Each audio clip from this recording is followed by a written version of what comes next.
Assalamualaikum warahmatullahi wabarakatuh. Alhamdulillahilladzi arsala rasulahu bil huda wa dinil haq liyudhhirahu 'alad dini kulli wa kafa billahi syahida. Asyhadu an la ilaha illallah wa asyhadu anna Muhammadan 'abduhu wa rasuluhu la nabiyya ba'dah. Amma ba'du. Pemirsa Mudipa TV rahimakumullah serta anak-anakku, siswa-siswi SD Muhammadiyah 4 Pucang Surabaya. Marilah senantiasa kita panjatkan puji serta syukur kita kepada Allah Subhanahu wa taala yang mana pada kesempatan kali ini masih mempertahankan kita untuk bisa menjalankan ibadah saum di bulan suci Ramadan pada kesempatan tahun ini. Anak-anakku serta pemirsa Mudipa TV yang berbahagia, Allah Subhanahu wa taala menurunkan kitab yang luar biasa sakti, yaitu kitab suci Al-Qur'an. Al-Qur'an Allah turunkan kepada Nabi Muhammad sallallahu alaihi wasallam, yaitu nabi yang luar biasa sebagai penutup para nabi, yang kelak mengajarkan semua isi dari Al-Quran ini. Allah berfirman dalam surat Al-Isra yang bunyinya, Inna hadzal Qur'ana yahdi lillati hiya aqwamu wa yubashshirul mu'minin alladzina ya'maluna sholihat anna lahum ajran kabira. Yang artinya, sesungguhnya Al-Quran ini memberikan petunjuk kepada yang lebih lurus dan memberi kabar gembira kepada orang-orang mukmin yang mengerjakan amal solih, bagi mereka ada pahala yang sangat besar. Pemirsa Mudipat rahimakumullah, Al-Quran itu kitab suci yang benar, maka kita harus hakul yakin, mempercayai secara yakin bahwasanya memang Al-Quran adalah kitab suci yang betul-betul benar. Tidak ada keraguan di dalamnya, tidak ada kebohongan di dalamnya, sehingga kita sebagai umat Islam harus senantiasa mengikuti semua yang ada di dalam Al-Quran. Al-Quranul Karim luar biasa, diturunkan oleh Allah Subhanahu wa taala, yang di dalamnya ini memuat banyak hal. Yang pertama, Al-Quran itu memuat sesuatu informasi terdahulu. Ini dibuktikan bahwasanya di dalam Al-Quran terdapat informasi, terdapat berita bagaimana Fir'aun ditenggelamkan. Padahal Al-Quran diturunkan sesudah peristiwa tersebut. Yang kedua, Al-Quran juga memuat peristiwa pada saat ini. Hal ini ditunjukkan informasi bagaimana kita harus bersedekah, kita harus beraktivitas beramal soleh yang baik. Itu semuanya termaktub di dalam Al-Quran.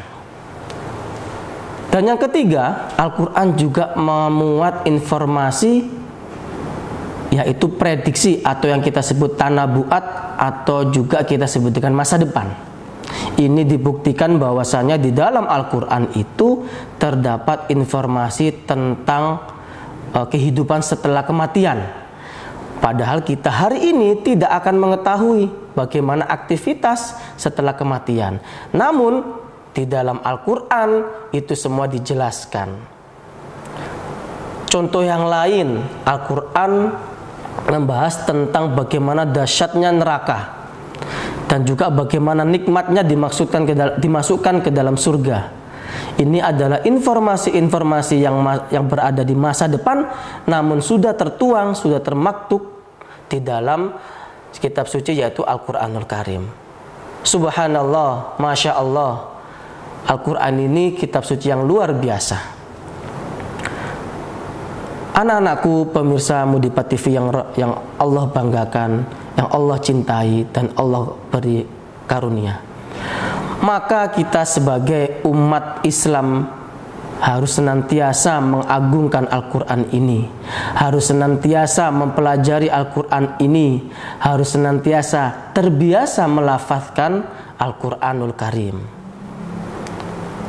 Ada 5 hal yang dapat kita lakukan agar kita bisa mencintai Al-Quran. Yang pertama, yaitu tentu saja kita harus sesering mungkin untuk membaca ayat-ayat yang ada di dalam Al-Quran. Dengan kita semakin sering membaca, maka akan muncul rasa sayang kita, akan muncul rasa kecintaan kita terhadap Al-Quran. Yang kedua, setelah kita membaca, kita harus juga membaca terjemahan dari ayat-ayat Al-Quran itu. Ini bertujuan untuk apa? Ini bertujuan agar kita memahami betul apa saja hal-hal yang dimuat, hal-hal yang diinformasikan oleh Al-Quran, sehingga kelak kita bisa menerapkannya di dalam keseharian kita.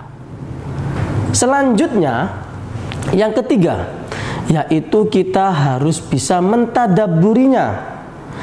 Tadabur ini apa ya? Ini adalah aktivitas kolaborasi. Jadi setelah kita memahami terjemahannya, mengetahui terjemahannya, maka kita terapkan di mana? Dimanapun kita berada. Ya, mulai dari aktivitas kita beramal soleh, aktivitas kita belajar, semuanya informasi tersebut ada di dalam Al-Quran. Sehingga kita harus bisa mentadaburi Al-Quran itu. Dan yang keempat, di dalam Al-Quran itu juga memuat kisah. Maka kita harus sering memahami atau membaca hikmah yang terdapat pada kisah-kisah di dalam Al-Quran.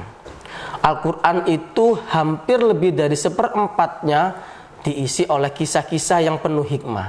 Maka sebaiknya kita memperbanyak membaca dan memahami hikmah dari semua kisah yang ada di dalam Al-Quran. Dan yang terakhir, yaitu yang kelima, kita harus bisa mengamalkannya. Ini adalah tingkatan yang luar biasa.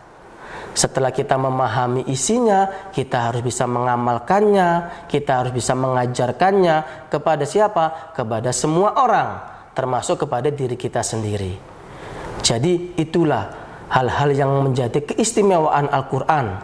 Kenapa dengan kita bisa dekat dengan Al-Quran, maka kita akan bisa mudah juga dekat dengan Al-Quran dan juga dekat dengan Allah Subhanahu wa Ta'ala.